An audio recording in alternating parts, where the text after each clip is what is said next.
we're talking with James Franco here, participating in the LA Film Festival. We'll talk about that in a second. But we were talking before the light came on about this genuine love of learning. And the fact is, we were going to do a thing where we were going to put your name and then list like all the, you know, MA, PhD, blah, blah, blah, and it wouldn't fit on the screen. But studies... How many master's degrees do you have? Right now I have 3 master's degrees. Oh, who doesn't? And a bachelor's from UCLA. So, UCLA, by the way, took more units in a quarter than any student ever. 60, Really? Is that 62 units?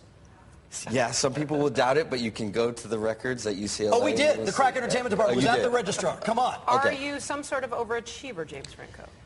No, those credits were not required. That was my last quarter at UCLA, and there were all these great professors there who I wanted to take classes with, and so I just figured, why not? And so why not? But the thing that's interesting is a lot of people, I mean, you obviously are very at home in an academic setting. Yale, NYU, UCLA, and we talked about the institutions still to come. What is it about that environment that you like so much? It's a place where you get people who are, you know, they're interested in literature. They're interested in the subjects that I'm interested in a way that's very intense. I mean, you know, outside of school, yes, you can, you know, start a book group or something like that, but you're not going to find people that are, you know, studying these things in the same kind of way, I guess. Where are you ever going to find a mate or a match in life that you can actually sit down? I mean, holding a conversation with me is very easy. But you've got to be a tremendous challenge. We want things to go well for you. Yes, I'm concerned now for you. Maybe y'all can help. Right. You know what? I'm very good at it. I'm a very good Cupid. Yes, okay. yes. Well, any requirements when you look at age, height? Yeah, nice, funny. It's better if they're, you know, like to watch movies and, you know, I see hands shooting up in the studio. No, you know what's so crazy? What's so crazy? I don't know if they can flip that chip around. I've got 2 right over there. Yeah, what's up with that? You two never come into the studio. This is so hilarious. Okay, really? These are our TV girls. Just observing. Yeah. They're just observing, but... Interesting. But once again, when I look there, where do you manage to find a conversation? Oh, Mark! You know what? We could fix James up all day, and likely will, but let's talk for a second about the LA Film Festival and this movie, The Broken Tower. Yes. It's about a poet named Hart Crane that many may not know about, and you know, the quote-unquote the log line, struggled with his sexuality, took his own life. You are so immersed in this film, you basically have almost every credit involved with it. Why was it important to you to tell this story?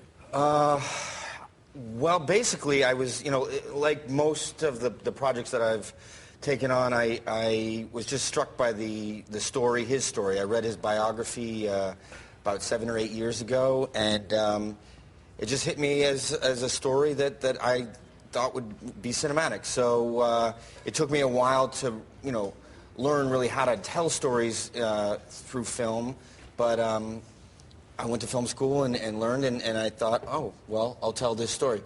And I didn't want, you know, it's not like I wanted to do all the parts in the thing, meaning direct, write it, and act in it, but You did? No, I asked Paul Dano to act in it, and he was busy, and then I asked Joseph Gordon-Levitt, and I guess he was scared by the script or something. He didn't like the script, and so he didn't do it. So I had to do it, and I had done all the research, so I just did it. And really not because I actually enjoy directing other actors more than I do, you know, acting for myself when I'm directing. But when you talk about something, a story having a cinematic quality, or a lot of people hear a word like that and they don't really understand what it means. What does it mean to you? Well, you know, movies are a medium that depend on images much more than, you know, something like a novel does. So, and most of the projects I've done have been adaptations of either poems or, you know, novels or biographies.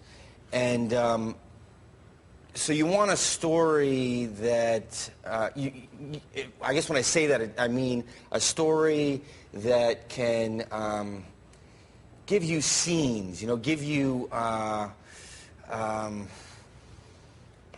way to tell the story that doesn't depend on a a lot of interiority. Do you know what I mean? That's something that maybe a novel or poetry does better. It goes in, you can go inside, you can hear a person's thoughts. You can do that in film, but it's a little more difficult. So you want something that can create, kind of scenes for you. I don't think of you in the slightest as being an intellectual snob, but you are clearly so much smarter than most of the people doing this stuff. Really? Is that the blessing or the burden?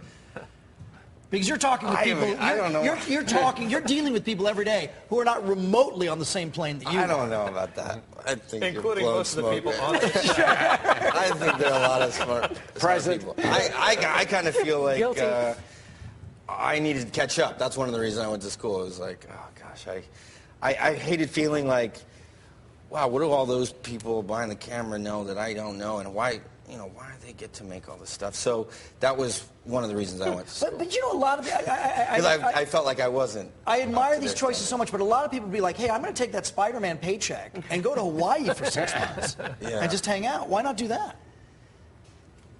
Well, I've been to Hawaii. Yeah, it's nice. I did that. Been there, done that. Did that. Oh, A lot of different projects coming up. And I don't know if you make this. Sometimes we have conversations with people, and it's like, here's the commercial choice, which sort of funds the artistic choices. So Rise of the Planet of the Apes is coming up. Something like that. Now, look, you might look at that and say, yes, there's an obvious commercial endeavor, and it certainly is. I mean, that movie is a huge movie, but it involves the people that made Avatar, the Weta effects company, the cinematographer that did all the Lord of the Rings, and so for me, I'm also studying digital media at the art program at RISD.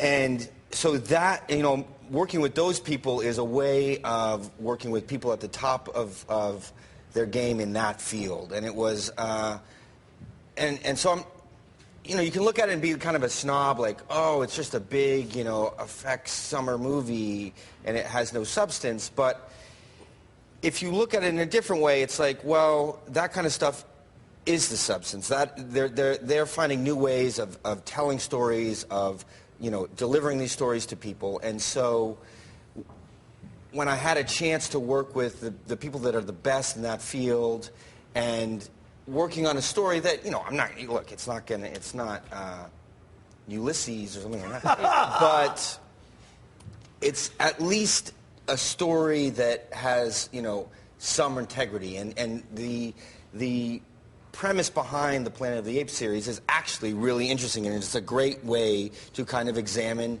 ourselves, like a lot of science fiction movies where you have this premise that's a little far out. You've got these intelligent apes, but because of that, we're able, if you say they're as intelligent as we are, but they just kind of look a little different on the outside, it's a way to say, well, okay, that's basically us with, a little surface difference. And so how are we, how do we react to that? What are our prejudices just based on, surface differences? Last time that your name made a big splash all over town, billboards, posters, everything everywhere, the Oscars. Now that there's some time and distance between Oscar night and today, did you have a thought about that? Because this. Did you? You didn't like the show? I didn't like the show. You didn't? I didn't. I thought I liked. I tell you what, I liked that. Did you think it was my fault? I didn't think it was your fault, but I thought it was problematic. There was plenty of blame to go around. What do you think? I think I tried my best. I think. Do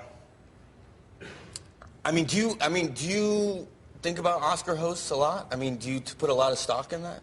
I think it's a really big night, and I think people are. I think there's an anticipation that somebody could hit a home run. Just depends. Well, I feel like. I guess I feel like, a host is there to serve. A host is there to serve the nominees and serve the night. But I also don't feel like it's the host's night. I feel like a host should go out there and kind of let just be an usher for all the proceedings. And because of that, I don't, you know, I'm not like super impressed with hosts. I just think it's just it's a nice job, it's a nice thing to do, and it's a nice thing to be a part of. I went and did my best. I didn't feel like I needed to put my stamp on it. I wasn't the writer, I wasn't the producer, I wasn't the creator of the show. So in that sense, I thought, all right, whatever they give to me, I will try and do my best. And that's what I did. But I don't know, I couldn't do any more. Were you hurt by the criticism? No, because I feel like only reason I would be hurt is because I feel like before the show, you know, people kind of talk like I was just talking like, well, it's a host. I mean, you know, who cares? The Oscars, they're so long, it's boring, da-da-da-da. And then if it didn't go well, it's like an opportunity to criticize, but I feel like it's a little ingenuine because do people really care that much about a host? But now that there's like a chance to criticize just for criticism's sake, then it feels like it's about something else, I guess. Tell you what, James Franco, the movie is called The Broken Tower. Your opportunity to spend time with him tonight, which is a very compelling thing to do, as we've just discovered in the last several minutes. Regal Cinemas, LA Film Festival, LA Live is where the cinemas are located. Whole thing starts at 8, the screening, and then you'll be sitting down to talk to some people? Yeah, that's the way it's set up. Yeah. Okay. LAFilmFestival.com. Thank you very You've much been for very coming. generous with your time. Very Dave. generous with Thank your time. you. Really nice to talk to you. Thank you so much. Can we, for can, coming. can we book you again tomorrow? I'd love to. Yeah. Let the man I always sleep. feel like I'm so tired when I come on your show. I was shooting last night, and so if I'm a little out of it, that's No, fine. but you always deliver. You're always You welcome. always More awake than all of us, Always my fun. dear. Really All good. right. Thanks There for we go. coming in. We're